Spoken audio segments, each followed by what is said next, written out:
জাতির পিতার ছবি নিয়ে অপমান করেছে। এত সাহস কোথা থেকে পায় আমি জিজ্ঞাসা করি।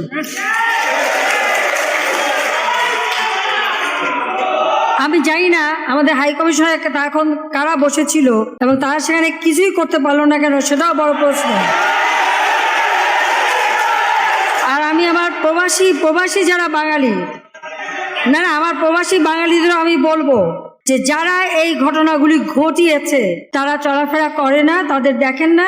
যে হাত দিয়ে জাতির পিতার ওই ছবি নিয়ে তারা ভেঙেছে, তাদের যা উপযুক্ত করা উচিত সেটা করতে হবে।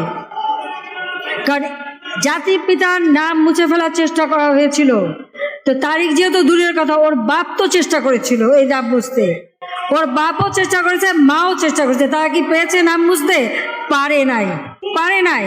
ইতিহাস কখনো কেউ চাপা দিতে পারে না। আর জাতির পিতা তার 7 মাসে ভাষণে বলে গেছে যে বাঙালিকে কেউ দাবায় রাখতে পারবে না, পারে নাই দাবায় রাখতে। আজকে এত বড় দুঃসাহস হয়ে যায়। হ্যাঁ, আমি প্রধানমন্ত্রী এসে আমারটা যা করুক ওটা আমি কিছু মনে করি না, কিন্তু যিনি আমাদের জাতির পিতা, যে আইন আছে, সেখানে হাত দেবে এত সাহস কোত্থেকে পেল?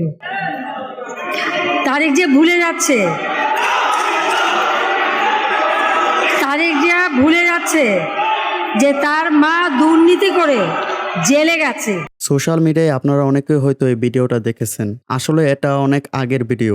আপনাদেরকে ফেক নিউজ দেখাচ্ছে বিভিন্ন মানুষ। বর্তমানে শেখ হাসিনা ভারতে অবস্থান করতেছে, কিন্তু ভারতের সরকার বলল শেখ হাসিনাকে ভারতে বেশি দিন রাখতে পারবে না। শেখ হাসিনা ভিসা অনেক দেশ বাতিল করেছে। এরপর শেখ হাসিনা কোথায় যেতে পারে তা এখনো জানা যায়নি। যে কোনো নিউজ দেখে বিশ্বাস করবেন না, আগে যাচাই বাছাই করে নেবেন।